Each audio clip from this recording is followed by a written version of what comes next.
What's going on, everybody? This is Radical Red Hardcore Mode. We are at the end of the Elite Four, but we've still got one opponent left, and that is the final opponent of the Elite Four, the Dragon Tamer Lance. It is a little bit sad that we're nearing the end of the game, but we still got two really strong opponents ahead of us, and it's going to be a whole lot of fun. In pretty much all of the Kanto games, Lance is by far the strongest Elite Four member, and that's also what I've heard about this game for Radical Red. Lance is the strongest alleged Elite Four member, and today we're going to find out. Now, just like all the other Elite Four members, these battles are really matchup dependent. So today, we're going to see how our Elite Four team fares against Lance's unique strategy. Here we go. Lance leads with the Glamora, and we are going to lead with Melmetal. A great advantage for us here on the first turn. However, the field effect for this battle is that hazards cannot be removed. So as you can probably imagine, Lance is going to go ahead and set up as many hazards as possible, and Glamora is the perfect Pokemon to do so. After Glamora sets up the Stealth Rocks, we hit him with the super effective Double Iron Bash. It deals big damage, but he hangs on thanks to the Focus Sash,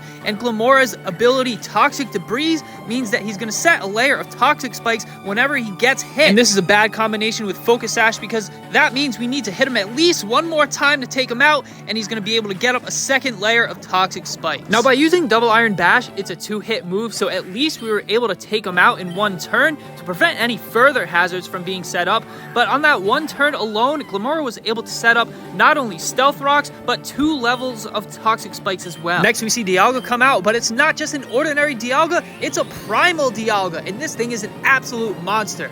We attack first with the superpower. It doesn't deal much damage at all, but notice how Melmetal being as slow as he is, we were able to attack first, so something fishy is going on here. Dialga retaliates with the Roar of Time, and though Melmetal will type resist and not take much damage, as it turns out, Roar of Time in this game is a negative priority move, which means it always attacks last, but switches our Pokemon out similar to Dragon Tail, and Dragonite gets dragged out next. Now here we need to just throw as much damage at him as possible to take care of this Dialga, because Lance's strategy here is to set up a bunch of hazards and then keep switching our Pokemon in and out with Roar of Time to make us continually take hazards damage, but in the process taking out Dragonite as well. We had no multi-scale due to the Stealth Rocks, and Roar of Time being super effective, Dragonite cannot tank that, so we've already lost a Pokemon. Though it wasn't all in vain, Dragonite was able to get off some good damage with that Outrage, and now we're going to bring out a Pokemon to finish the job, Iron Maw. And we are going to take some pretty big Stealth Rocks damage here, but by sending out a Poison-type Pokemon, we are able to get rid of the Toxic Spikes, so this is a good play here. We get to attack first, we go for Flamethrower. Our special attack is boosted from the Booster Energy, and it's enough to finish off Primal Dialga. Now that's 2 down, 4 to go, but Lance still has some pretty powerful Pokemon left in store,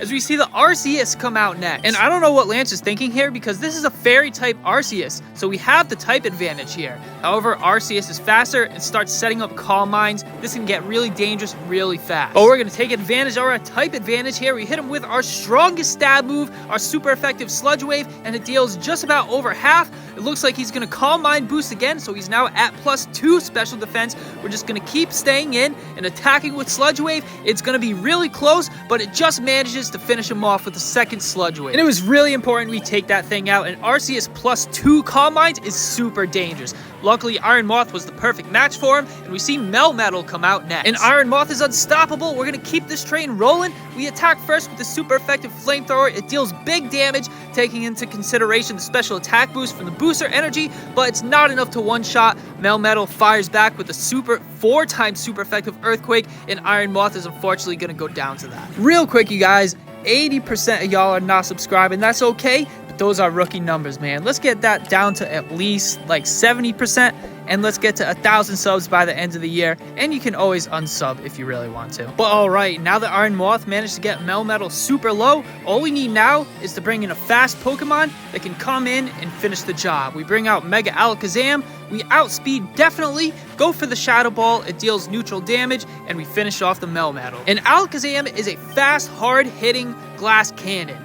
His job is to just come in and clean up all those KOs and outspeed, and he did just that, taking out the Melmetal. But Rayquaza comes out, and Rayquaza might just give us a bit more trouble. And there he goes. First thing, he's going to Mega Evolve into Mega Rayquaza, simply one of the most powerful Pokemon in the entire game. But guess what? We are still faster. Mega Alakazam is no joke either. We go for the Psychic. It's not super effective or anything, but it is Stab, and Mega Alakazam's special attack is super high. We hit him pretty hard, and Mega Rayquaza isn't going to take too kindly to that. He retaliates with the Dragon Ascent, basically a flying type close combat with a massive base power, and Alakazam is going to go down in one shot. Like we said earlier, even Mega Alakazam is a glass cannon. We were able to get off some big damage, but unfortunately, it doesn't take much to bring down Mega Alakazam. But that's alright, and now it's time to bring out the anchor of our team, King Gambit. And thanks to Rayquaza using Dragon Ascent, its defenses are lowered, which means all it's going to take is a priority Sucker Punch to finish it off. And King Gambit hits like an absolute Mack truck. Its ability, Supreme Overlord, is almost in full effect right now, boosting its attack from fallen allies.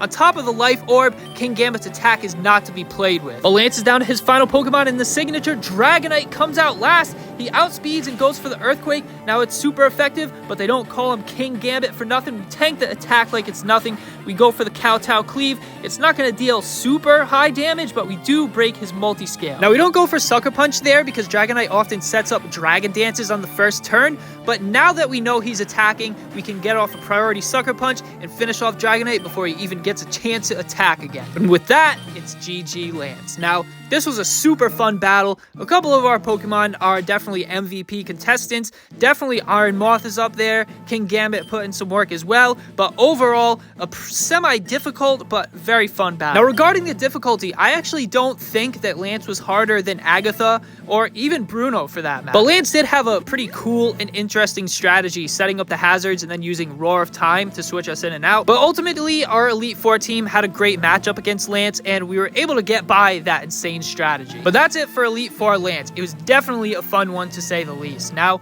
that completes the end of the Elite Four, and we've still got one more battle left to go. I just want to say a big shout out to all you guys who've been here with me from the start of the journey. It's been so much fun playing this game, but it's not over yet. I hope you're all looking forward to the champion battle as much as I am. So stay tuned for next week, and as always, thanks for watching, and see you next time.